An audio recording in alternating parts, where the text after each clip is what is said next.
I'm Jeff, a bit of a handyman. I make a good living in our area just doing things that larger firms don't want to do. I'll assemble flatbed furniture, prepare kitchens, I try not to clean bathrooms, and I do a lot of work for my wife's flower business. Amy and I, that's my wife, have known each other for as long as I can remember. We met in kindergarten. Our parents got along really well, and it just happened, we had other friends. We were both dating something else, but we always got along with each other. We were young, I'm a year older than her. When we started fooling around more, I'll show you mine if you show me your thing. It wasn't sexual, it was educational. Well, that's how I saw it. I still swear whatever you want that we never crossed that line. We were never intimate. Oh, we were both very excited, but we never crossed that line. So it came as a big surprise to us and everyone else when it turned out that Amy was pregnant. I did what I thought was right. We discussed our options and asked both parents if they would allow us to get married. The wedding was quiet, no one wanted to make a fuss and show us off, so we moved in with my mom and dad. We were going to go see Amy, but her dad got sick, and it was decided that it would be too hard for her mom to cope with us as well as her dad. I was going to go for an internship, but the pay wasn't very good, and I, a married man, needed to earn something better as soon as possible.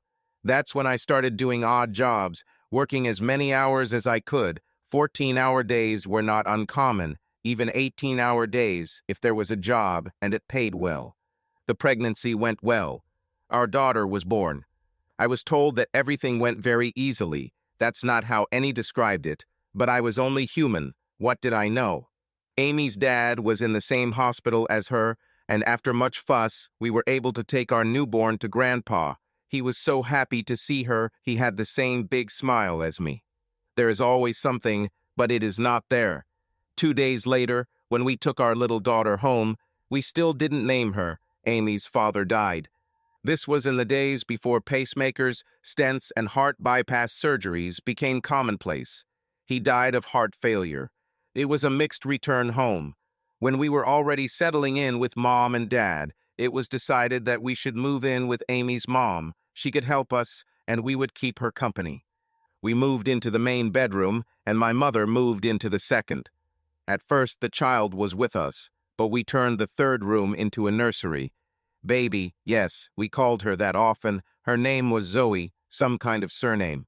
Amy's pregnancy, living with my mom and dad. We were both young, and then having the baby. It wasn't a marriage. We slept together, but still no sex. It was a case of us not wanting to make a fuss, knowing what to do and being shy, which led to us not having sex for the first year. I can't believe we were so shy. My mom and dad paid for the 3 of us to go to a holiday camp for a week. This was the first time there were only 3 of us. We were both excited and scared, but that first night when we discovered the joy of sex, Mom put a book in my case. We read it avidly and tried as many positions as we could this week. I learned how aptly the book is titled. Life was never the same again. We both loved her and treated her, as they say, like a duck to water. I had to put something under the head of the bed so it wouldn't make as much noise when we went home. Once things had settled into a routine, Amy began helping her mother in the garden.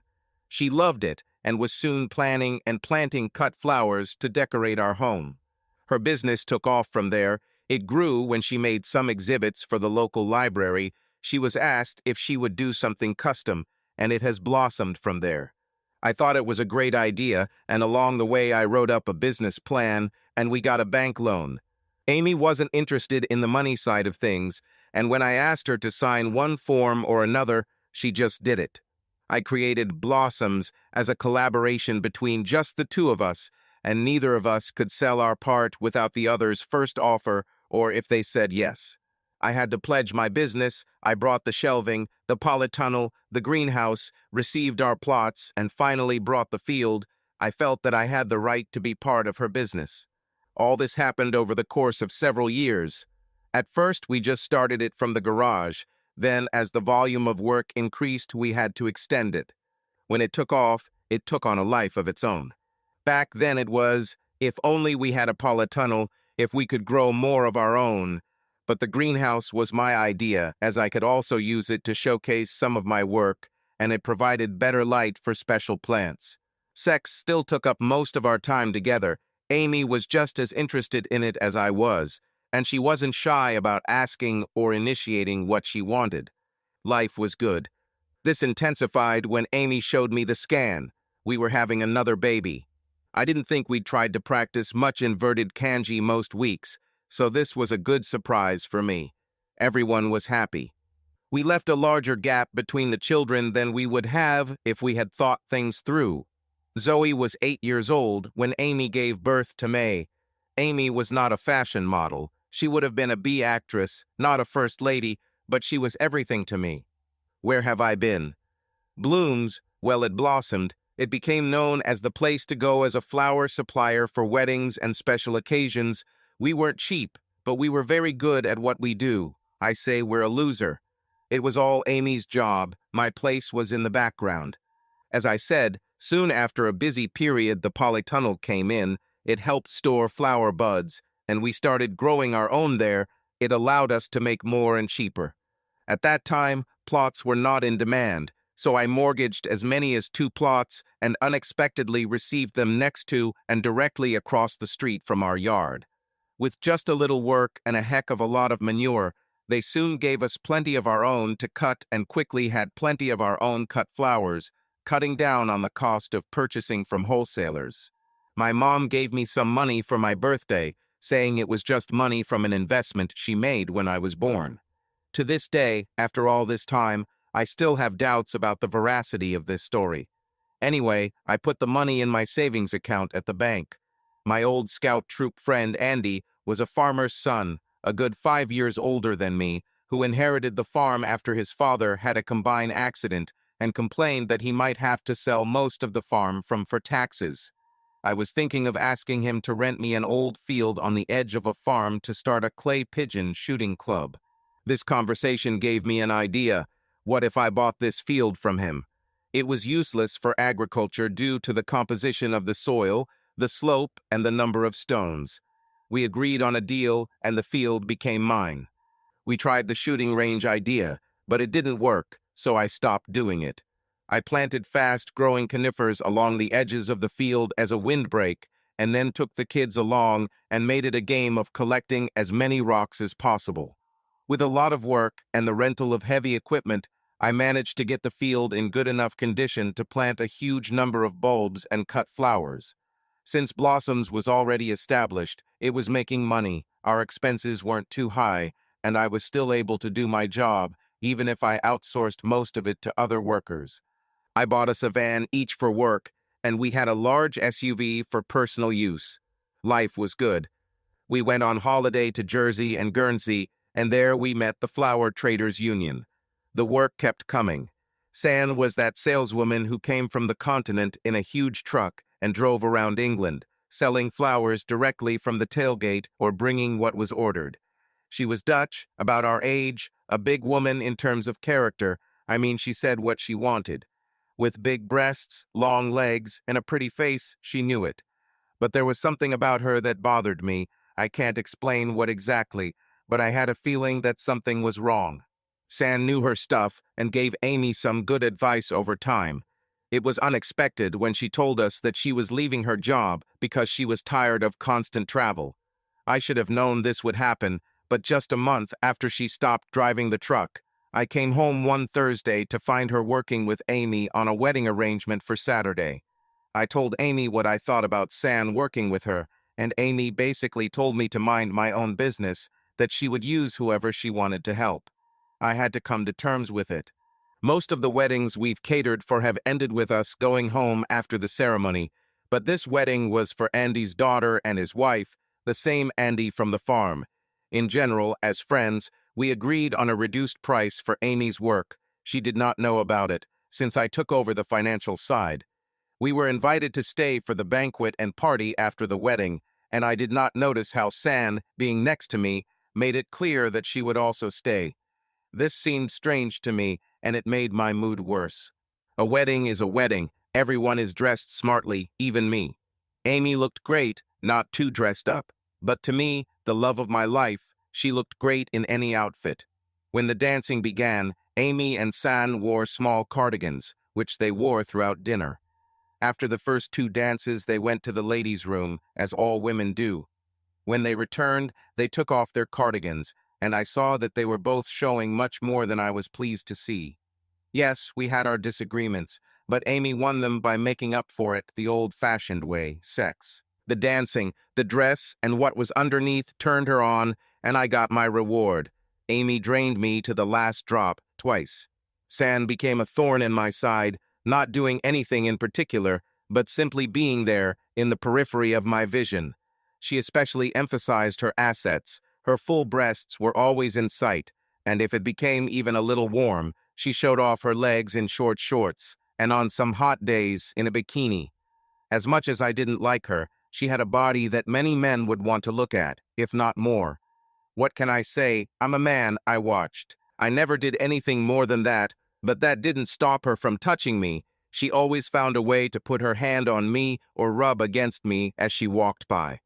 One day, she frankly, right in front of Amy, when we were drinking morning tea, simply stated, "You know, Amy, you're so lucky. Jeff can have me whenever he wants. Can I take him home today and see if he is what you say?" I almost choked on my tea, and Amy just laughed. "In your dreams, San.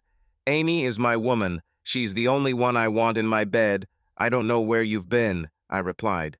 I could see the shock on her face at my words. I think with her body and outlook on life, she rarely faced rejection. That evening in bed, I lost the argument again. Amy asked me to be kinder to Santa, saying that she was lonely and was just teasing me. I told her to take off her rose-colored glasses, that Santa was dangerous to us as a couple. San has some kind of plan, but I don't see it yet, but I will eventually see it. Amy convinced me she was right through sex again. Life wasn't bad. Time took its course, the children were constantly changing, always demanding attention, and we, especially me, often gave in to their desires. The 8-year age difference between the children had its pros and cons. We had a caregiver at home. They quarreled and loved each other at the same hour. My job was still thriving, and we were living well. Most of the time, Blossoms worked like this. Flowers were delivered, or we picked them up on Wednesday. Thursday and Friday were spent on arranging what was needed. Saturday and Sunday were the busiest days holding events. Monday, Tuesday, and the first half of Wednesday were our own days. We could go to a show, go to the coast, or look for something we were missing or planned to do. Amy sometimes attended various florist shows, usually on Mondays, once or twice a year. This year, Amy told me that she and San were planning a trip. They were going to leave on Sunday afternoon as soon as they could, stay overnight, see the exhibition while they were there, visit the exhibition during the day, stay another night, and return home on Tuesday morning. This there was no discussion. It was a fact. It was planned. I told her what I thought, warned Amy, that in my opinion it would be wrong. San should have nothing to do with it. For the first time in many years, we went to bed without talking.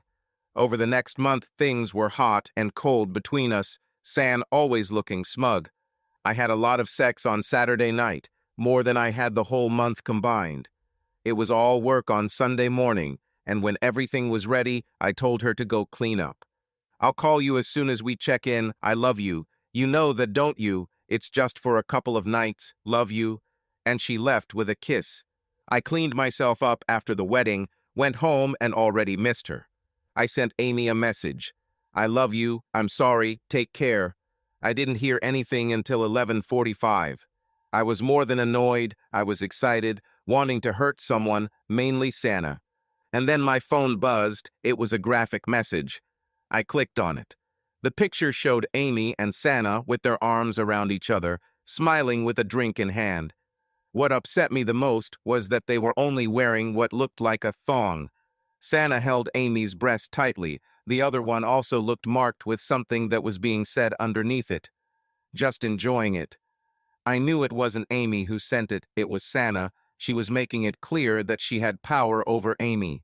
The glass I was holding shattered as it hit the wall, flying through the mirror in front of him. "I didn't think about the kids," Rose burst in, followed by May. What's happened? Are you okay? May left and came back with a dustpan and brush, just cleaning up the mess without saying a word. Rose came over and hugged me. What happened, Dad? I had problems with my thinking. What do you tell your children? Do I tell them I think their mom is having sex with another woman, or do I make up a story about tripping and breaking the glass in the mirror? He knows Rose, show him. I told you we should have done this last week, May said as she hugged. Rose pulled her phone out of her robe pocket, swiped the screen like kids do, and handed it to me. The video showed love bites on the breasts, 2 or 3 on each, and several on the neck. I sat watching this, Rose taking control as she probably would. Make some coffee, May, get Daddy a stiff drink, sit still, Daddy. This is what Rose does, orders people around, organization is her specialty. Now we just go along with it. I watched as May placed coffee on the table in front of me, gave Rose my phone, and watched as first Rose, and then May read and scroll through the messages. You shouldn't look at this. That's all I could say. He was on 2 legs in May's hand. I watched in slow motion as she opened the photo. Her gaze did not change, but a tear rolled down her cheek.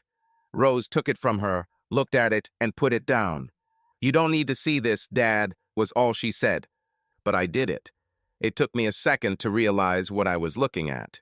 Amy was pleasing Sonny. The 3 of us sat in our thoughts. The girls told me that they had been suspecting something for a while, that May had overheard some talk about San becoming a partner in flowers, and what I was going to do about San, and what I thought about my mother. That was the pound 64K question, wasn't it? What to do? I don't know about the girls, but I didn't sleep. When I came downstairs, Rose was busy with her business, and May was preparing breakfast. Well, what are we going to do? It was Rose who stepped forward as usual. She wasn't going to stay behind and see what would happen. She was always in front, making sure it happened. I know what I'm going to do, but you 2 have to go to school. You don't need to interfere. You have to promise me that no matter what happens next, no matter what happens, you will still love your mom and me. It has nothing to do with you. We will both love you forever. You have to believe it. Blossom is over, like a Monty Python sketch. It's dead. It's dead. This is no longer. There was a lot of how, where, that's not what you mean. But I did it. I made phone calls, begged, bribed, and simply paid for what I wanted today and tomorrow at the latest. Rose and May simply ignored the idea that they wouldn't be part of my plans. Rose drove the tractor around the field for me while I did other things. I was surprised by how many friends helped me without even asking why. As I already said, Rose drove a tractor. May was great with a trimmer. She drove through the vegetable gardens. There was nothing left in them or in the field. Andy was true to his word. He and 2 of his colleagues arrived with a trailer. The polytunnel was quickly dismantled, and the back fence panels on the trailer didn't come down all that well, but no matter. Getting the compost bins out was an even bigger challenge, but Andy and his buddy eventually got them out. On Andy's second trip, they removed the glass from the greenhouse. I didn't ask how, but they unscrewed the frame from the base, loaded it onto a trailer, and then the glass, it was removed and unloaded into the field along with the other parts I wanted. After taking Amy's van, Fred took mine and followed me to the dealers. They drove it home while I completed the paperwork to sell both old vans and buy a new one for myself, a large and spacious Mercedes Sprinter van. When I returned, all that was left was to clean out the garage. The girls enjoyed their time with me. We joked and chatted while we removed all the equipment that made the garage a flower shop and not just a garage. Everything fit into the Sprinter with a little effort and rearrangement. We unloaded it all onto the field, covered it with a tarpaulin, and pressed it down with stones, which should have been enough for a short time. On the way home, I picked up some takeout, which was rare for us, and wondered if I would eat it often in the future. The 3 of us, like the 3 musketeers, relaxed. I didn't force the girls to do anything, no dishes, no rules. Since I was on edge for the last 2 days, it took its toll on me. I went to our bedroom, and the thought that this might be the last time flashed through my head. I undressed and went to bed. Sleep came almost instantly, followed by nightmares. I woke up feeling someone lying behind me, oh God. It's okay, Dad. It's just us. You had nightmares. Go to sleep, Rose said. No, don't think bad. It was just like the old days when I brought them to bed when they had nightmares. This time, they were the ones who calmed me down. Morning came. It was a bright, sunny day outside the window, but there was a distinct coolness inside. What are we going to do today, Dad? Both looked at me, waiting for an answer. Well, it's only Tuesday. I don't expect them to be back until this evening. Maybe they're having such a good time that they'll want to stay another night. Maybe we can go to the sea. It's only an hour's drive to the coast. It's not the best beach, but we just sat, ate ice cream, and looked at the sea and the boats. It's been a long time since they held my hand when we walked. It felt nice. I wanted to get home before Amy arrived. It was a surprise to see Zoe waiting in what was left of the garden. What happened? What have you done? I didn't believe Rose and May when they told me. What can I do? I simply asked them to continue to love Mom and said again that this was only about her and me, not them. We will always love them no matter what. Don't stop love her. They will always be my little girls. All three left, and I sat down and started doing online banking. I wasn't surprised that they were having such a good time that they would be back tomorrow at lunchtime. Zoe sat next to me. She is already 25 years old. She is finishing her studies and is going to become some kind of accountant. But who knows? I don't know for sure. I woke up again when May climbed into bed with me. It was still dark, and she just said that she was scared to be alone. It was so painful. When I told her that she would never be alone, that she would have to put up with me whether she liked it or not, she burst into tears, and her sobs were simply heartbreaking. We had breakfast together, but soon after I threw it up. The flower van arrived on time, if not a little early, and the driver expressed concern that we had not put the flowers in the water immediately, saying that their lifespan would be significantly reduced if we did not. Amy and San didn't respond to calls or messages yesterday, so I asked the girls to ignore any messages from them today. I monitored the text messages, then the calls that came to my phone. I waited and listened to the voicemails, which became increasingly alarming as the day went on. Amy started begging and begging me to call back. At about 5:30 in the evening, they got out of the taxi. Amy fell to the ground, clutching the wilted flowers tightly, feeling how dead they were. The day was very hot for February, well above average temperature. San watched in horror, and all she could do was shake her head, and when she tried to touch Amy, she told her that it was all her fault, that she never wanted to see her again. The girls took Amy into the house, and I stayed behind, watching San. It wasn't supposed to end like this. It was just a joke. You have to believe her. Nothing happened. Nothing happened. I went into the garage and slammed the door. I was stunned. I sat down at what was left of the foundation of the greenhouse. I left a 2-seater bench there. Amy sat next to me, sobbing. It was just a joke. Nothing happened. I love you. You have to believe me. There has never been and will never be anyone else for me. You yourself tell me this every day, more than once. Every day, her sobs and tears touched me. They also caused my own.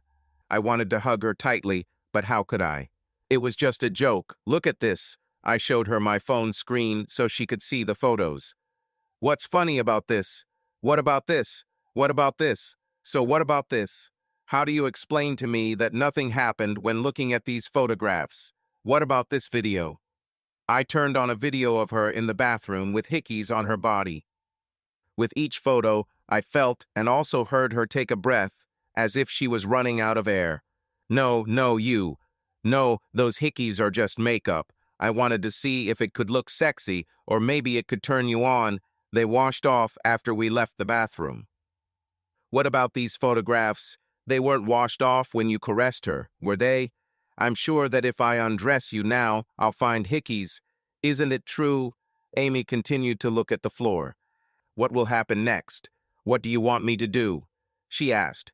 I thought no further than after the flowers were delivered. I told her I didn't have an answer yet. I was exhausted. I had nowhere to go, but I would figure something out. I'll sleep in the van.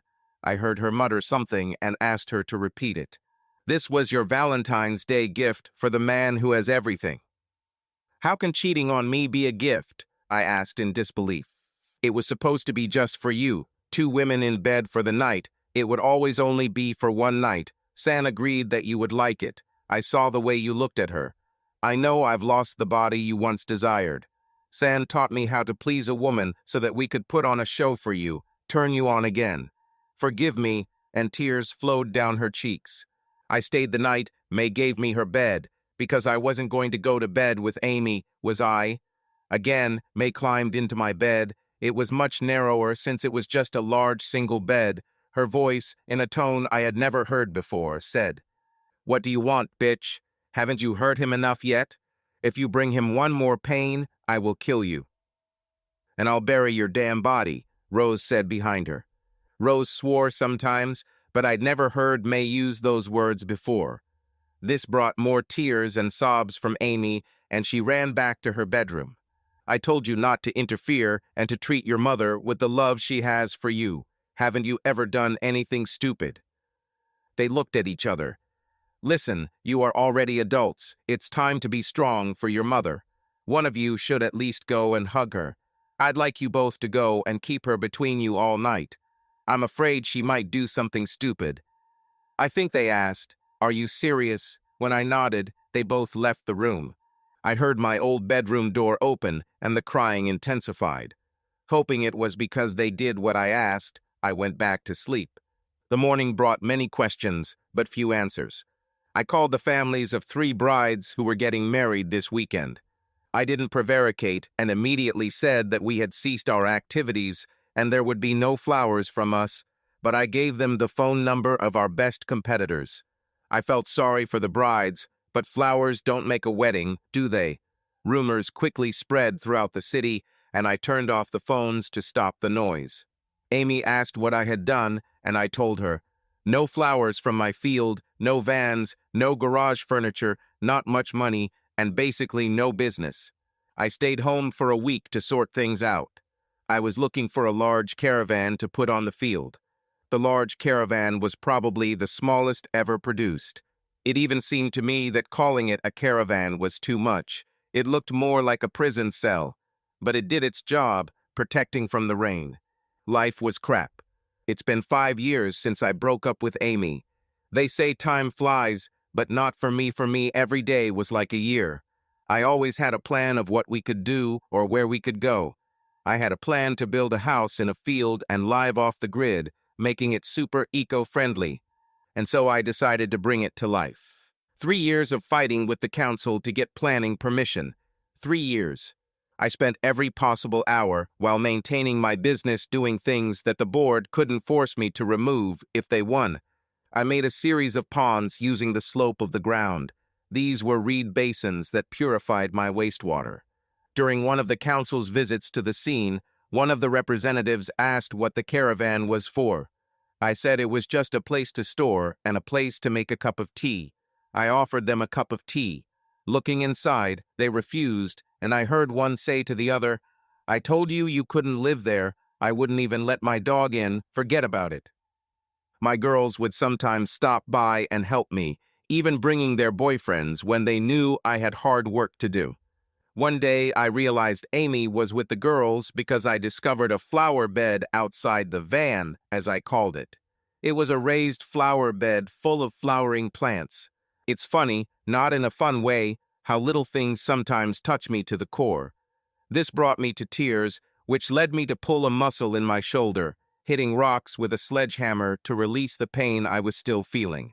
So, 5 years later, I had a large 3-bedroom, 3-bath house. It was based on a static caravan, but I made changes to make it my own. I made deals with friends, doing work for them, and they did things for me. We exchanged favors. I know it was wrong, but I made a path around the field from the rubble that I was paid to remove. It was a trail that you could drive a car on without getting stuck. The house was almost ready.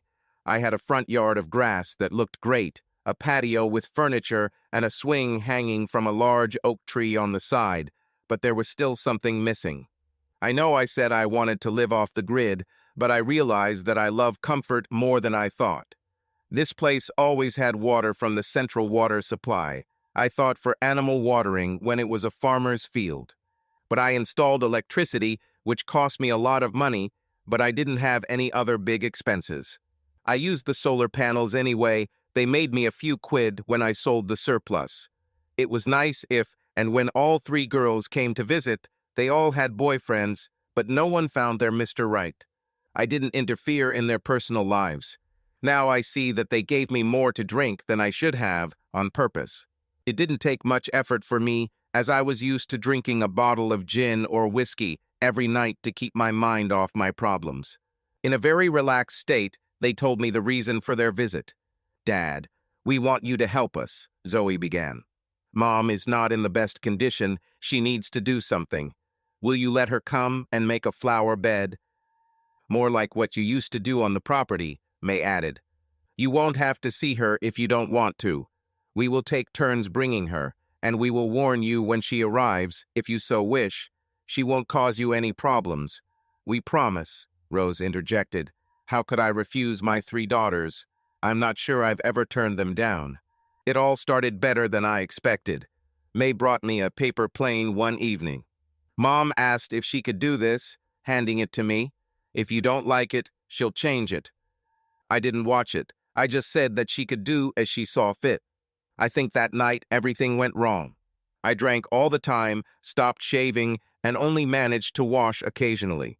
Now I know I was depressed and things were going downhill. I was still working, although I don't know how. How I was never caught for drunk driving remains a mystery. The client brought me to my senses. She just put me in her car, drove me to the doctor, sat with me, took me to the doctor, and waited until they let me go. Rose was at a client's house when we returned. She drove me home in my van and helped me into bed. The first week, as I was told, I just slept, drank, slept, walked, slept, drank, slept. The second week, I remember better. One of the girls came in the morning and evening. They made sure that I ate and that I only had 1 bottle at night and made me take the pills that the doctor prescribed.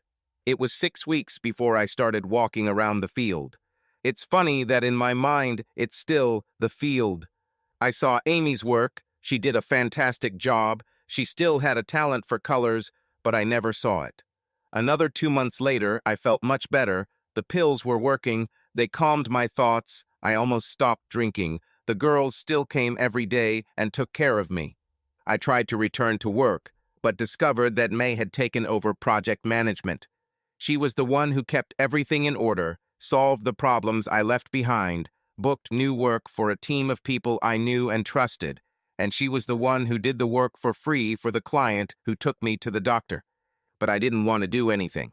So I stayed home, walked along the trail, listened to music, and did nothing. Sometimes I started to see Amy, but we kept our distance, each lost in his own thoughts. One day I opened the front door, and if I wasn't on the pills, I would have been amazed. But at that moment, I was almost indifferent. San stood there with the sounds of Led Zeppelin coming from the stereo, if you can believe it. "Please, Jeff, can I just talk to you? It will only take a minute." I nodded and let her in, offered her a drink, but she refused and pointed to the sofa. It must have been the pills, otherwise I would have killed her not so long ago. "I'm very sorry that this happened. I'm really sorry. It was a gift from Amy, and I took advantage of her kindness. It was entirely my fault. I'm sorry. But that's not why I came here. I have a suggestion for you. I have a friend who is a photographer, and she needs a secluded place to shoot. This place is perfect. She's willing to pay good money." I looked at her. She wasn't wearing makeup. She wasn't dressed as revealingly as before. She looked a little depressed. "Why here? What will I need to do, and how long will it take?" I asked. "Like I said, this is a secluded place. I think 1 or 2 days will be enough for them, but this can be discussed if you agree. You won't have to do anything if you don't want to. You don't even have to attend if you don't want to. Walking here, I noticed they might want to use Amy's flowers for some of the shots. If you agree now, I can bring Hannah over to have a look. I didn't believe Amy when she told me what you did here. It's really beautiful here, Jeff. It really is." I just said yes. San thanked me and left. 2 days later, one sunny day, I opened the door to Sana and Hannah. We introduced ourselves to each other, and I offered coffee or tea. Hannah spoke, but San just nodded and looked around. Hannah wanted to look around the whole place to figure out the angles, she said. So the three of us walked around while I explained what was where. When we got back to the lodge, I offered drinks again. We sat on the patio where the sun warmed the place. So, Jeff, how much do you want? Before I could say anything, Sane intervened. He wants a standard rate, the same as renting a studio. And you won't have to rent any props, and you won't have to pay for flowers, Hannah smiled. So you're keeping an eye on him, but it was said with warmth. Is there anything you don't want us to do? Or are there places we shouldn't go? Oh, and do I need a place to change clothes and put on makeup and stuff, or should I bring my own? Hannah asked. I thought about it. The only place you can't go is here, I pointed to the house, and it's better not to go into the ponds, except the very bottom one. It is checked every week. The water in it is cleaner than drinking water, I thought as I poured her coffee. I showed Hannah an old little caravan that I had saved and was planning on converting into a shower room, wardrobe, and toilet when I built the pool. She gladly agreed. Everything depended on the weather. It needed to be dry, and sunny weather would be even better. The following week, on Monday evening, San called and said they would arrive at 8:30 a.m. I went down at 7:30 to unlock and open the gate and found a car with 3 women inside. Thank God you're here, otherwise I'd already go into the bushes. Where's the toilet? I smiled and showed the way. Luckily, I hooked up the little caravan last week, I thought. I was only wearing shorts and a robe, but I offered tea and coffee. I took the drinks out to the patio where the sun was starting to warm the area. Hannah arrived shortly after and joked about seeing me with 3 women dressed like that. Soon the Sprinter van stopped, just as Hannah had said. The 2 women opened it, took out cameras and other equipment, and quickly set everything up. I made some more tea. In the end, 4 actresses, 2 actors, and 6 women arrived who did everything else. Then San showed up with what looked like a burger truck. I went to the shower and changed clothes. I tried to stay away, prepared breakfast, and ate it, watching what was happening through the window. One of the women, the one who asked for the toilet at the gate, named B, came out of the small caravan. She was wearing a short robe, and her legs seemed endlessly long. Hannah was talking to a group of people around her. I couldn't hear what she was saying, but I assumed she was explaining what she wanted. The cameraman set up the camera and took a few pictures, showing them to Hannah, who nodded in response. B took off her robe. Wow, this is a body that any man would love to see, and even more so to touch. I watched as the others joined B, and it all looked very professional. The 4 women and 2 men acted like shuffled cards, changing positions and following Hannah's instructions. Although I am not a fan of voyeurism, I could not take my eyes off of it. I'll say right away that, despite all my humanity, I remained a man, and everything was boiling inside me. I hadn't felt sexually aroused in months, and now, looking at it, I didn't even think it looked like anything sexual. Why did I remember Amy as I watched all of this unfold before me? I don't want to upset you, but if you want, I can help you with this, San whispered in my ear, and I saw the fear of my reaction in her eyes. No, I don't think anyone can console me right now, but thank you for offering. I have no idea where this came from. I was thanking her for suggesting something that ruined my marriage. I heard her sobbing as she left. I went back to assembling the new swing, driven by my still hard erection. Excuse me, can I stay with you for a minute? B appeared unnoticed while I was assembling the last chair. She sat down on the swing, handing me a paper cup of coffee. I don't know whether to hit you or kiss you. San doesn't say what's going on between you, but something is clearly going on. Tell me. I had nothing to be ashamed of. I was the injured party.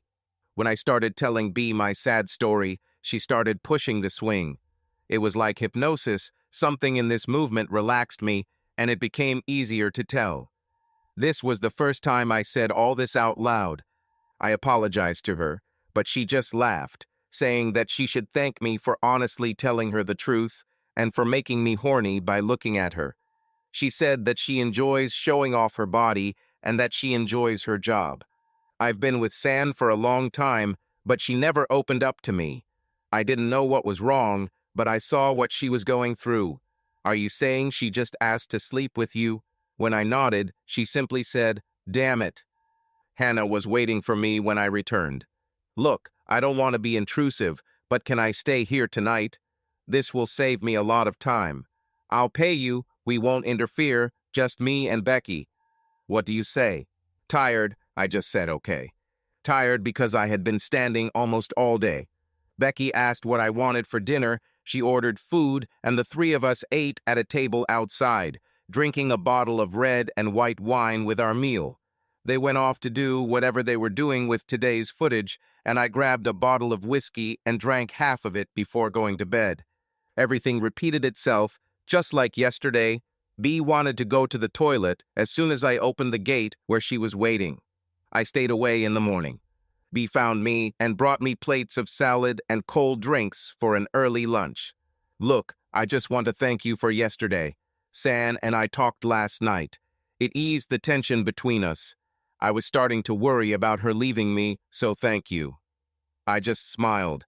When she put down her plate, she looked at me thoughtfully. San is right. You need to have a good sleep with someone. San said so, and I said so. You like me? Will you sleep with me, please? I'll be honest, I love San. Well, she knows what I do on set. It's just a job I love, and like I said, I loved the way you showed your appreciation for me then, and show it now, come on. Saying this, she took off her robe, made me stand up and undressed me. There was almost no resistance on my part. Damn it, Jeff, I've been with a lot of men, but no one has done this to me. Are you okay? I answered no as I got dressed. Hannah and San were waiting for me when I returned. What the hell, Jeff? You owe me half a day of filming. B was unfit for filming. Hannah told me and walked away. San glared at me. I was perfectly fine until you showed up. I was doing great. Now look at me. She looked down with a feeling of shame. I entered the house.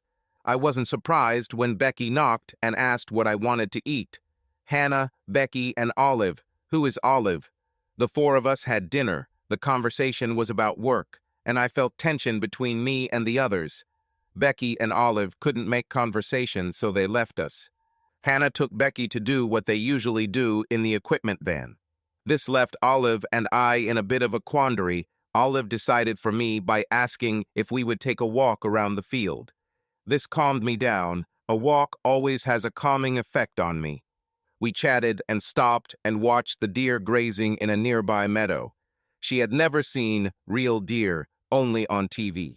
I told her that if she was a good girl, I would show her the badgers if she wanted. She teased me by asking if I really wanted her to be just good or if she wanted her to be great. I didn't have an answer to this.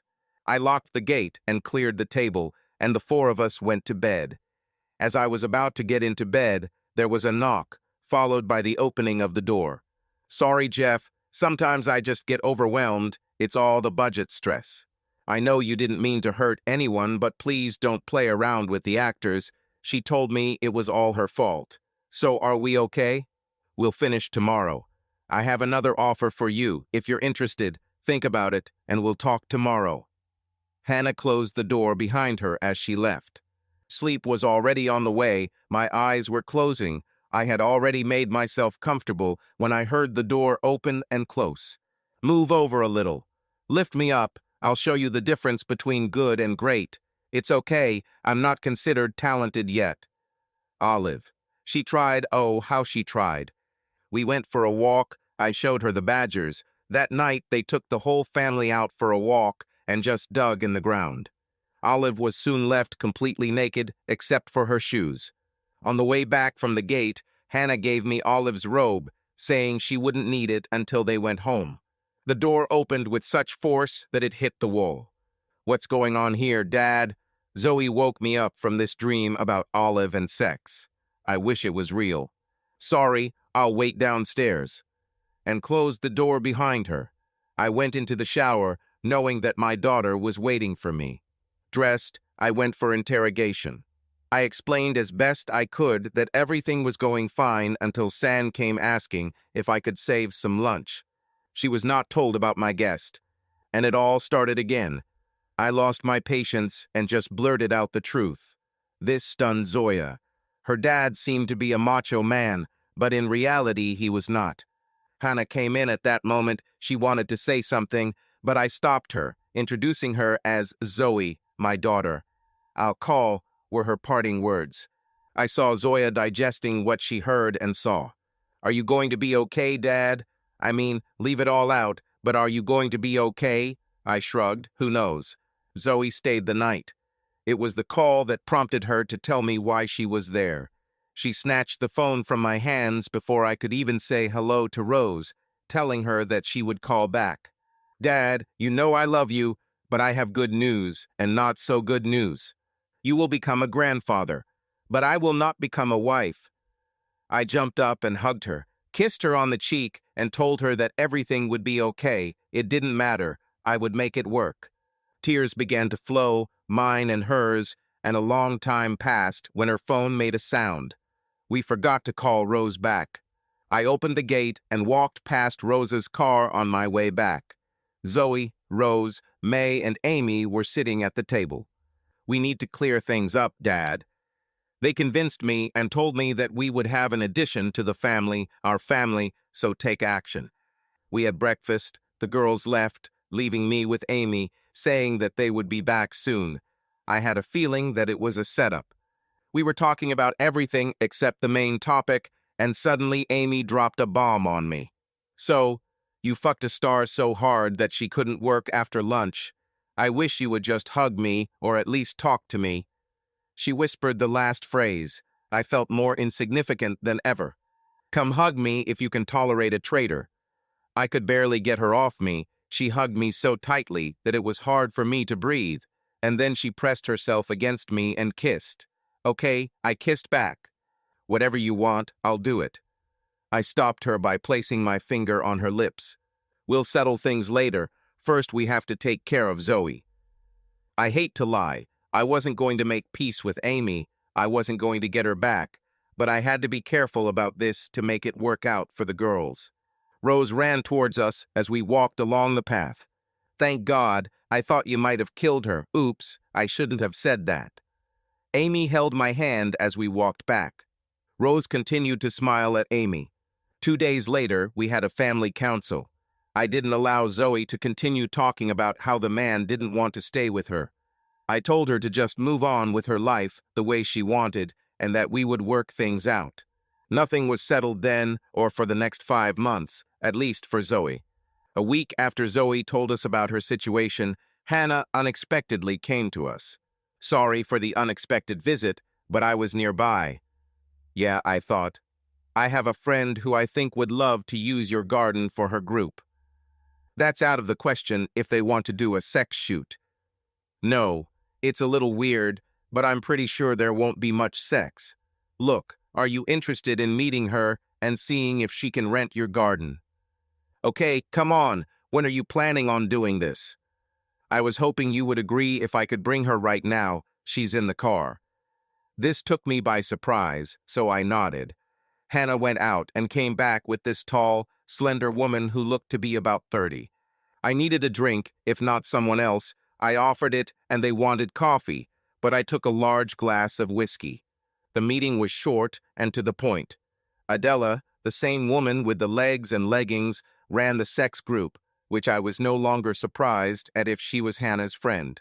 She was holding these group meetings in the summer, and they needed a nice lawn. I had one. Can I rent it? I asked the obvious question. What are they doing? She said it was just a pony club. I must have looked confused because Hannah handed me her iPad with a video on it. I watched it twice. It was short and showed girls half-dressed. I asked if they were serious about it, and they both nodded. I asked what I should provide, and it turned out that I only needed a lawn and somewhere to change clothes. They would bring everything else themselves. If I agreed to rent, it would be for 2 days, 2 events. The fact that she offered to pay me to use my lawn was ridiculous money. I had to say yes. Since the weather was so good and they lost the site, it was supposed to happen next week.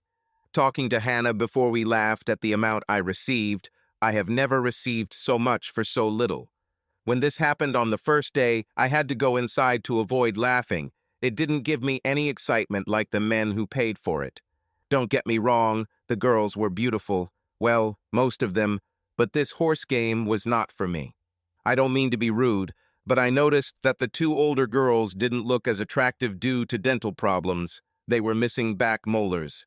Hannah explained this when she came to find out where I had gone. Once again, Hannah stayed the night. I joked that I would soon start charging her for the room. We talked over a bottle of wine. I asked what place San occupied in her group. She told me that San was just a friend who sometimes helps. I casually asked if San was still dating Amy without batting an eyelid. She simply said, "Yes, they date every week. She's still trying to figure out where B fits in. By the way, all I hear is how Amy still wants you back. You're not interested, are you?" She didn't ask, but affirmed. "Look, Jeff, I know I've been asking to rent your place a lot lately, but it won't last long. We'll have to move on. Clients are getting tired of looking at the same place. But how about we organize something that fireworks special? I have a plan for the real money thing. Dinner, then fireworks, and then sex." She explained her idea in detail. It sounded good, so we agreed. Why does life have to become even more complicated than it already is?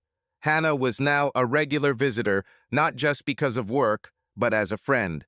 Zoe stayed with me for a while to get a break from Amy, I thought. But, well, I didn't ask. Zoe's belly began to grow, but she wasn't upset about the changes that were happening to her body. Hannah was having dinner with us. It sounded trendy, but it was just a quick salad I made. I went to make us coffee and juice for Zoe. When I returned, they fell silent. Both looked guilty. It was Zoya who told me what was going on. "Dad, Hannah is having a photo shoot here soon if you'll allow it, and she invited me to be part of it. She'll pay me. It won't be a bad thing." I looked at her, then at Hannah. "Listen, Jeff, I have 3 girls who are pregnant. They don't want to do normal things, and as they get bigger, well, it just doesn't work. So I came up with the idea of doing a quick photo shoot with big bellies and, well, Zoe loves the idea, and like she said, I'm going to pay her. Something new to me, too. Come on, let her try. If you're worried about being recognized, I'll deal with some masks that all girls can use. How about that?" I didn't have much choice. Everything happened twice as fast. 3 pregnant women, a makeup artist, Hannah, her 2 cameramen, and 2 men showed up, plus Zoe, of course. I tried to stay away, but Zoya wanted me to be close in case she felt unhappy.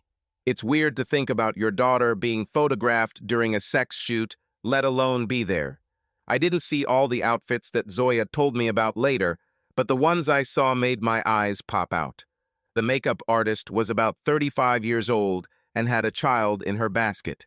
She's only 6 months old. I couldn't find a babysitter for today. I hope you don't mind. I'm Jilly, by the way. It was decided that Zoe's living room, dining room, and bedroom would be used for the photos, so I stuck to the kitchen as best I could. The baby was as good as Jilly said, but even good babies need to be fed and changed from time to time. As I got closer, I sensed the reason why he was getting restless. Jilly was busy in the other room and didn't notice, so I just went ahead and changed her.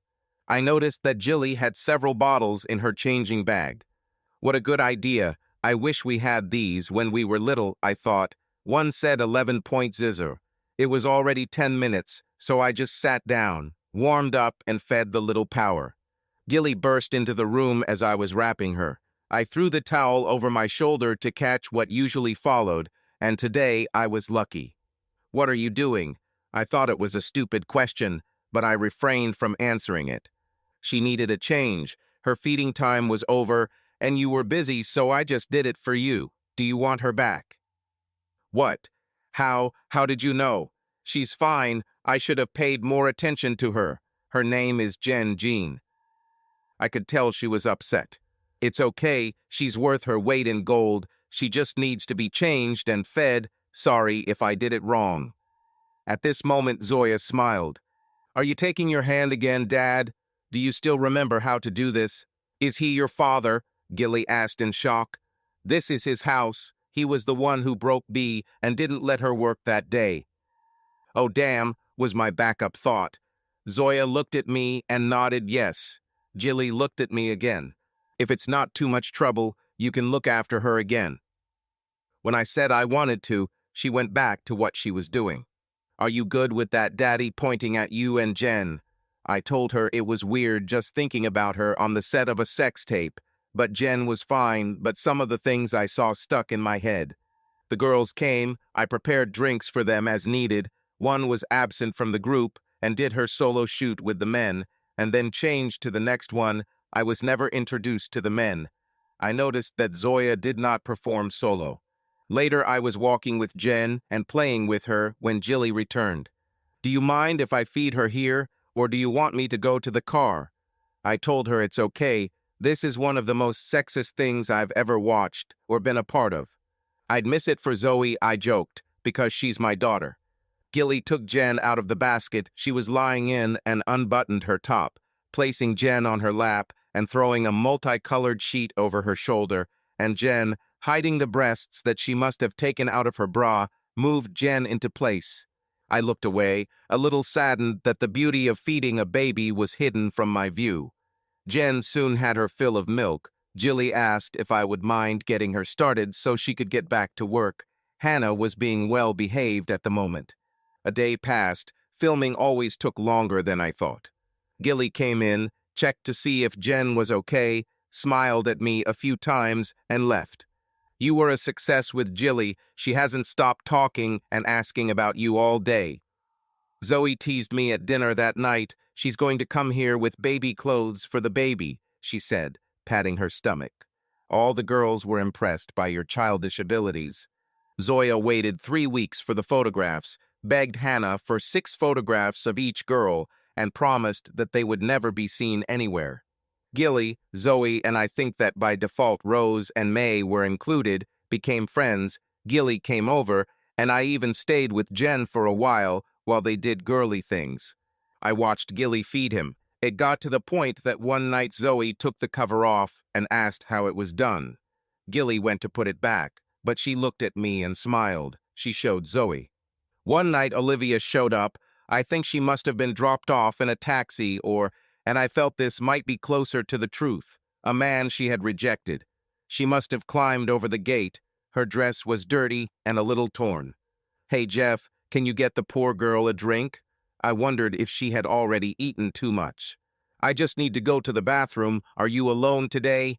I said yes as she went to the bathroom. She came back in my robe, still wearing high heels, and sat next to me on the couch. I need to thank you for Jeff. After our night together, Hannah is now using me in the best. After that night we were together, Hannah started giving me better roles. Now I'm doing more prestigious sex work for her.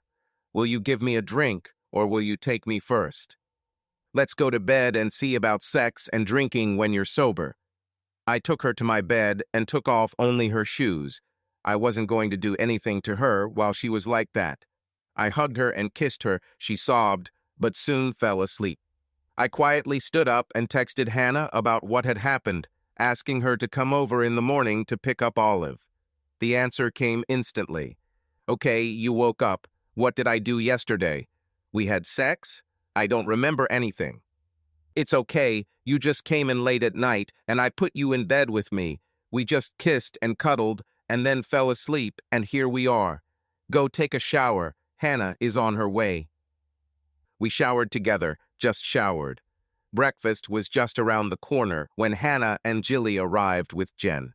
Breakfast was for 4 adults and 1 baby who was to enjoy the milk of the gods. I think I was the only one watching Jen enjoy her breasts. It was an action I will never forget. Gilly had some clothes for Olive, and they went together to get dressed to make her look better. Hannah thanked me for taking care of her and said she would tell me what happened when she found out. I'm not sure Hannah told me everything afterwards, but it didn't matter anymore. Preparations for the fireworks night were in full swing, with the largest tent I had ever seen set up on the lawn, portable toilets set up nearby, as well as a mobile shower block. When I looked closer, I noticed that the tent was insulated and equipped with a heating system, and a third of it was designed as a dining area for 40-50 people. On the day of the event, which was supposed to take place on the Friday after the 5th, a large truck arrived that served as a kitchen. A group of men set up fireworks at a safe distance from everything else. Hannah was staying in my guest room, no illusions. She was running this event like a military operation. I had virtually nothing to do with it. I saw a program that suggested appetizers would be served from 6:30 p.m., dinner would be served at 8 p.m., and the fireworks would start at 10 p.m. Entertainment after the fireworks end. Latecomers are not admitted after 20 o'clock. I recognized some of the people. Most of the women were dressed in ball gowns with deep necklines, with a choice of either long skirts or miniskirts. Tuxedos and bow ties were provided for men. I hadn't seen the guest list or thought much about it, but when Zoe showed up and asked when I was going to get ready, I knew I needed to be there too. I've never owned a tuxedo, but Zoe took care of it for me, and I was told I looked pretty good. Zoe looked amazing despite her big belly, and I told her so. Hannah, San, and several of her girls were dressed like sex stars, and well, they were. I counted 10 single women, not counting Hannah, San, and Zoe, who moved around during the aperitifs, talking and joking, and were seated separately during dinner. Had to turn the single women count up to 11. When Jilly sat next to me at dinner, I didn't see her enter. Zoe, who was sitting on the other side of me, asked where Jen was. I have a friend who is looking after him tonight. I haven't gone out to a party in a long time, and when Hannah gave me this dress and a ticket, I couldn't refuse. Sorry I'm late. I had car problems. Dinner was good. According to everyone who commented on it, I was a little busy with Zoe and Gilly. When the port was served, Hannah asked everyone to follow her outside to watch the fireworks. Gilly said she would stay because she had forgotten her scarf, so I went and bought a blanket, which I sometimes use when I watch TV. Zoe shared it with me when we went to watch the fireworks. I love big fireworks shows. This was good. Hannah spent a fair amount of money on this. When we returned to the tent, we discovered that the dining area had been converted into a dance and lounge area with a small band playing pop music. The main part of the tent was divided into several individual rooms, and soon I saw people starting to use the changing rooms or enter the rooms. It's time to play. For some, it was sexual games. For others, it was just observation. Don't let me keep you from participating. I'm just making them up. I'm not into it, Jilly told me. I don't like sharing my sex life either. Would you like some good coffee or something stronger? I think I can do better than this. When we got to the kitchen, we found Zoe making herself a pot of tea. I didn't expect it to be like this. She waved her hand towards the tent. I thought you'd be involved after you stopped the sex star from working. I thought you'd be the center of attention. She laughed. The three of us sat and chatted, mostly about the children and Zoe's upcoming birth. Zoya apologized and went to bed, saying that she was tired. Because of the amount of drinking, I had asked Gilly to stay the night. I told her it would be in a private room and that she might have to prepare breakfast as payment. Zoya showed her where the room was. I went into the tent to have one last look at what was going on there. The party was in full swing. Outside, I found a woman sitting at one of the potted plants that lined the perimeter. She was more my age than most of the other guests. Are you all right? She looked at me with sadness in her eyes. No, not really. I made a mistake by agreeing to come here. Can you help me find my things? My coat is in here somewhere. I helped her get up and held her hand while we walked. I couldn't find her coat, and she asked if I knew a good taxi company. I asked where she lived and realized that a taxi would cost a fortune at this time of night, so I suggested she go back to the kitchen. I had to explain who I was, and I made her coffee, after which she told her story. She caught her husband cheating, they divorced, and she just started going out again. One young man, she called him a guy, had been flirting with her for the past months. She had given in to his talk and gone on a date with him last weekend. She admitted that she was stupid to let him go too far and sleep with him. It was terrible, she said, blushing. But he tried so hard to apologize and convinced her that this night would be a great experience, and then she began to cry. She overheard him talking to the two friends he came with, and those other two girls told her to just take the pill he would give her. She would like it. I suggested she stay the night. She had no choice unless she wanted to run into him or couldn't afford a taxi. I locked the house. I didn't want anyone to come in by accident. He went upstairs and showed her the room. I'll just grab a few things for the morning and leave you, I said, pulling out a few of my things. When I reached the door, she asked. I knew what I was getting into today, a sex party, but I didn't think I had to take pills to enjoy it. You seem like a nice person. Can I ask one more favor? I nodded. Stay with me, just support the stupid old woman. I don't expect you to want anything more, but please just be there. I turned around and saw her unbuttoning her dress and letting down her hair. I was a gentleman and tried not to look too closely, but when I looked at her face again, she was smiling slightly. Thank you, she said quietly, climbing into bed. I left my shorts on, but as soon as I covered us with the blanket, her hand had already penetrated inside the shorts. I knew there would be sex today, but it was so disgusting out there. Let me. She slid down and my shorts followed.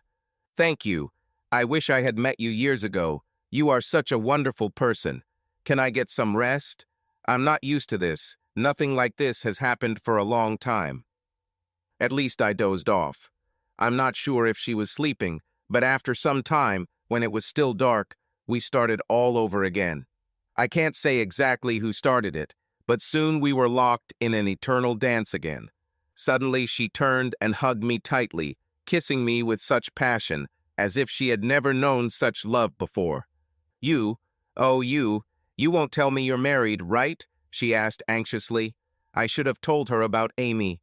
Okay, was all she said. We kissed a little, then dozed off.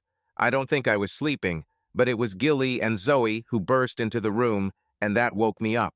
It was just hugs and kisses and almost tears from what I saw. Then she came in carrying mugs of tea. She was wearing my shirt, which, although it covered her, did not hide anything. Oh, good to have you awake, she said, crawling back into bed next to me. Let me have some alone time with him, please, girls. Zoya and Gilly smiled and left. Okay, mister, I tested your strength, and I liked the way you held me. Now it's time for a serious conversation. I understand, Jeff, that you have nothing to do with what is happening there. She waved her hand to the side, pointing to the tent. I'd better start with the basics. My name is Lily. I heard that you were going through a difficult time in your life, just like I was. I've never done what we did last night in my life. I know I told you yesterday about this guy, Ian. He was the only man I've ever been with besides my husband. Now you are my third. She put the mug on the table and took my hands. In a quiet voice, she asked, I don't want a fourth man in my life. If I've made a mistake in how I feel about you, please tell me now so I can leave with wonderful memories. Oh God, I'm making an idiot of myself. Lily let go of my hands and covered her face. I didn't even notice how I ended up next to her, hugging her tightly. It quickly grew into what we were doing before. We talked, and I remembered that Zoe was in the room when Lily returned. How does Zoya know about us? Oh, it's simple. I went to make us tea without expecting anyone else in the house. She looked at me and simply asked if I was staying the night. She assumed I slept in the guest room and asked if I'd be lying to you if I said Gilly and I shared a room. With the most serious face I could muster, I said I couldn't lie to you. She had the nerve to ask why not, so I told her. I asked what she told her, although I wasn't sure I wanted to hear it. Oh, I just said I couldn't lie because I spent the night with you, and you were inside me most of the time. And if she opened her eyes, she would understand that she has the best dad in the world who doesn't mind who she's with as long as she's happy. The three of us sat and talked. They told me about some of your problems, but only some. Well, what do you think? Are you willing to take a chance with me, knowing that I will immediately go to bed with men who don't even know my name? We still went down, but closer to dinner than lunch. Zoe was on edge, and I just kissed her and Jilly, who was back with Jen. Lily paid as much attention to Jen as I did. It seemed that life was starting to get better. I think Gilly slept in Zoe's room, and Lily slept in mine. At some unimaginably early hour, we were awakened by a loud knocking on the bedroom door. "Hurry, Zoe is going into labor," Jilly said. We prepared for this. I got dressed and took out my travel bag, got into the car, and drove it to the front door. "Help me get her in the back seat, Grandpa," Lily said. I didn't expect Lily to come with us. She was still in her evening dress, since we didn't have much of an occasion to dress up yesterday. "Just drive. I'll take care of Zoya. Everything will be fine. Just get us to the hospital safe and sound." That's exactly what I did. "Stop the car here. I'll get the wheelchair." And Lily ran inside, returning with a porter pushing a wheelchair. "I'll register her. Meet me in the delivery room." And she left. After parking the car and going upstairs, I sat down on a bench. Lily told me that everything was going great and that I would be called back soon. I did as I was told. I remembered how time in the delivery room drags on unbearably long. I waited, and every nurse passing by repeated that everything was going great, that it wouldn't be long. But then one of them said, "Does Grandma know?" Damn. I called Rose. It was a very sleepy voice that answered me. "What do you want at this hour?" I simply told her where I was and heard a voice instantly awaken and say, "I'll be there soon." And he hung up. Lily came to where I was waiting. I didn't recognize her at first because she was in medical uniform. "Zoe wants you clothes." And she left, turning to look at me. I followed her. What else could I do? Turns out Lily was the head midwife. That's news, but we still have a lot to learn about each other. Everything went well. Both mother and child felt great. My granddaughter was born weighing 3.75 kilograms. Rose, May, and then Amy rushed to me as I left the delivery room, asking when everything would happen and when they could see the baby. "Grandfather did great. You have a granddaughter. Both feel great. In an hour or two, you will be able to see them. We'll just move Zoe into the room and run some tests on the baby," Lily said, approaching them from behind. They didn't know that Lily was more than just a nurse, so they didn't fully understand her until they saw Zoe and the baby. Amy almost went hysterical when she saw Lily holding my hand and pressing herself against my left breast. I had the thought of a cat fight. I agreed that Zoya will stay the night. She will return home only tomorrow evening. "Don't worry, she's fine, just needs some rest and great care for a few days." Amy said she didn't want Zoe to be moved to the general ward. Lily simply replied that she wouldn't. Zoe would stay here. Then Lily kissed me on the cheek and told me to take her home before the bed got cold from our absence. We left, and she was right. The bed was cold when we got home, but not for long. We talked and more. I learned that Lily had arranged for Zoe to stay in a private room for 2 days. When I asked how she did it, she smiled and said that she simply told the doctor on duty that if he transferred her, his wife would receive copies of the recording of his night in the tent. I told her there were no cameras there. She said he didn't know about it. Time passed, and Lily moved in with me and Zoya. And Gilly, along with Jen, as I understand it, by default also stayed. We rented out Lily's apartment, which became her savings for the future. Lily gradually weaned me off the antidepressants, and when I came inside her for the first time, she cried. We practiced and practiced a lot to create a baby, even though we knew it wouldn't happen. But as they say, practice makes perfect. I've never considered myself perfect before. Rose met a guy she liked. It looks like it will last for a long time. May, on the other hand, has no luck in her personal life. She has a lot of dates, but she tells Lily that she is happy. Amy, on the other hand, had problems with Lily. Lily and I were talking about Amy, and she asked if I still had any feelings for her. I honestly said that as a mother of my 3 daughters, of course, it remains, but as a wife or just a mistress, no, our marriage is already in the past. Santa was the catalyst for conflict on the day of the christening of Zoe's daughter, who was named Hazel. It seems my life is full of girls and flowers. In general, the ceremony went well. The day was warm and sunny, and the ladies, as always, were dressed with special chic. More women than men, which is not surprising.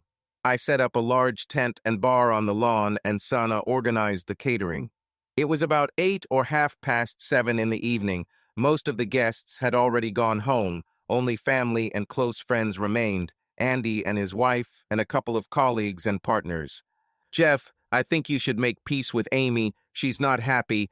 I think it's time for you to kick that bitch out and put her back in her place, Sana said while looking straight at Lily.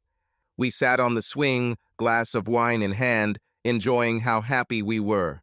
I sat up straight and stopped the swing. Are you suggesting that I break up with Lily for that cheating cheater? I quietly but firmly pointed at Amy. I already got rid of my cheating partner by moving here. But she still loves you. She has changed since you left. What's wrong, Sana? Are you bored of using it? Tired of bossing her and Hannah around? Oh yes, I know everything about them, and especially about you. Did you really think that I was a fool? Thought I didn't see you three putting on a show in a tent right here, if I'm not mistaken. Or have you started to experience financial difficulties? I stopped there. Everyone around was silent, waiting for what would happen next. I squeezed Lily's hand to keep her from getting up. How did you know? Who told you?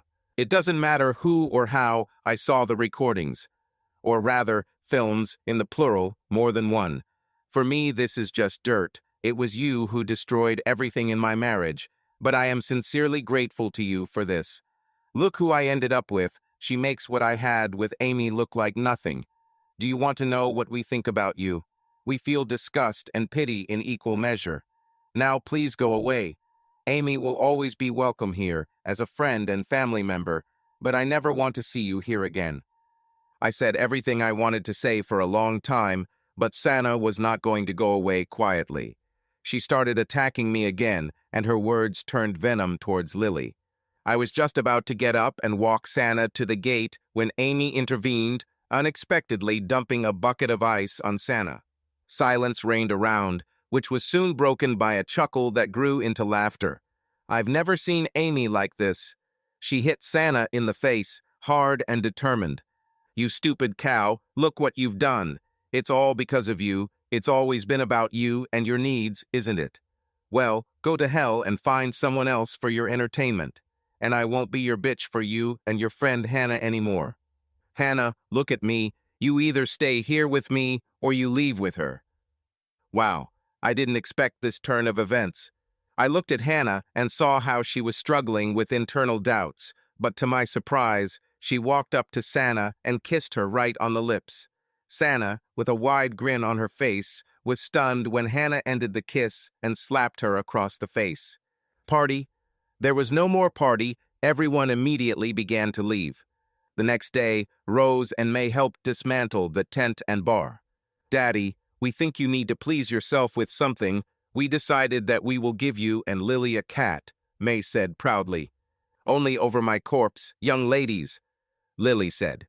Zoe lived between Amy's house and mine. Rose stayed with Amy most of the time, and May. I just hoped she was happy, although she never gave me a straight answer. I never asked who Hazel's father was. It was none of my business, but Zoe and Gilly had already given birth to another child. Lily helped them both during the birth. Amy, I'm not asking, but it seems Hannah lives with her, or at least at her house. I think they help each other not to climb the walls out of loneliness. What about me? Well, I'm well past 50. I look back on my life, and if I get the blues sometimes, my nurse is right there to take care of me. I never knew that temperature could be measured this way, but there are weeks when it is taken every hour, and if you're lucky, every half hour. Life is wonderful.